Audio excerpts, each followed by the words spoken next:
The dollhouse was already there when we moved in. It sat on a small wooden table in the corner of the living room, dust-free, perfectly arranged, as if someone had just finished playing with it and stepped away for only a moment. I assumed it had belonged to the previous owners. Old houses collect forgotten things like secrets. The dollhouse was an exact replica of our home. Same crooked chimney, same narrow windows. Even the small crack in the siding near the back door was there, carved carefully into the miniature wood. The dolls inside were positioned deliberately. A tiny family of 4, 2 adults, 2 children. Their faces were blank porcelain, no features, just staring. That first night I heard tiny footsteps. Not upstairs, not the hallway. From the living room, soft, light, fingernails tapping gently against wood. The next morning, the dolls had moved. One stood in the miniature kitchen, facing the tiny sink, its head tilted slightly downward. My daughter was standing in our real kitchen, staring the same way. I laughed it off. Coincidence. Kids move dolls, kids copy parents. Except no one had touched it. That night, the footsteps returned. Tiny, rhythmic, coming from inside the dollhouse. I crept closer. The lights in the tiny house glowed softly, though we had turned off all electricity. Inside, the dolls were no longer frozen. One doll was climbing the miniature staircase, mirroring my steps upstairs. Another leaned against the tiny wall, watching the bed. My hand trembled. I reached to shut the dollhouse door. The doll inside the living room moved at the same time I moved my hand. A sharp pain stabbed my wrist. I yelped and dropped the dollhouse. A doll's hand protruded from the front door, holding my wrist with porcelain fingers that burned like ice. The air smelled like wet clay and something metallic. I ran upstairs. The children screamed. In my daughter's room, I saw her staring at the corner, eyes vacant. Her small hands moved independently, arranging her dolls in a circle. I tried to grab her, and she swung her tiny arm like a pendulum, hitting me across the chest with impossible force. I fell back. Bruises bloomed on my ribs instantly. The dollhouse on the floor humming softly, tiny lights flickering. I locked the dollhouse in a closet. But that night, the closet door creaked open. The dolls were gone from inside it.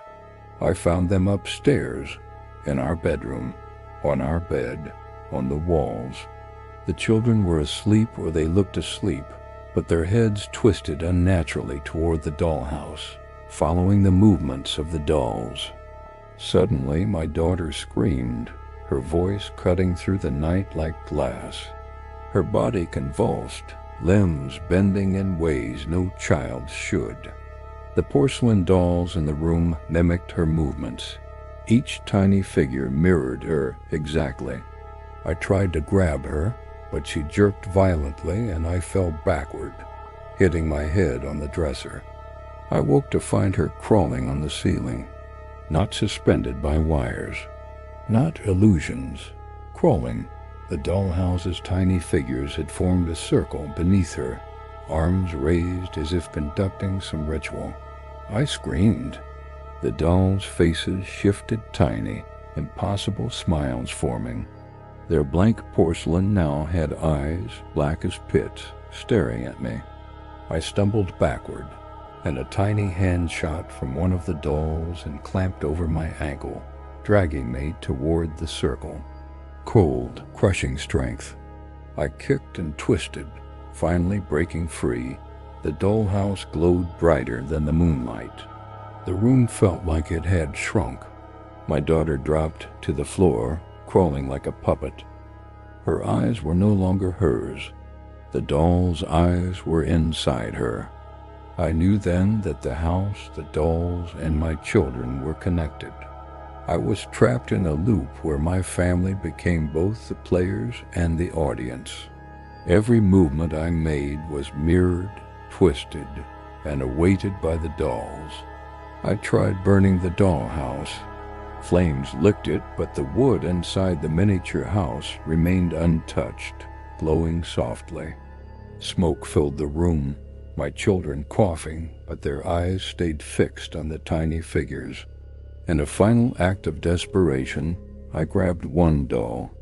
Its head was heavier than porcelain should be. I smashed it against the floor. I felt a pulse, a shudder in the floorboards.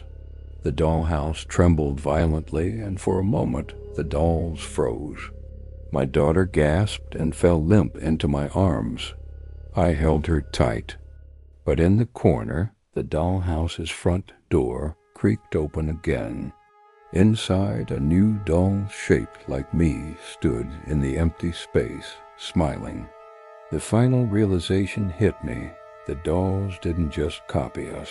They replaced us, they possessed us, and every act of destruction only made them stronger, teaching them our weaknesses.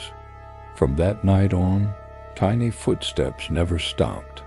My children whispered to the empty walls. Their eyes sometimes flicked to corners I couldn't see, and the dollhouse waited patient in the corner, smiling back at me. Because I had learned too late, the house plays forever, and we are its toys.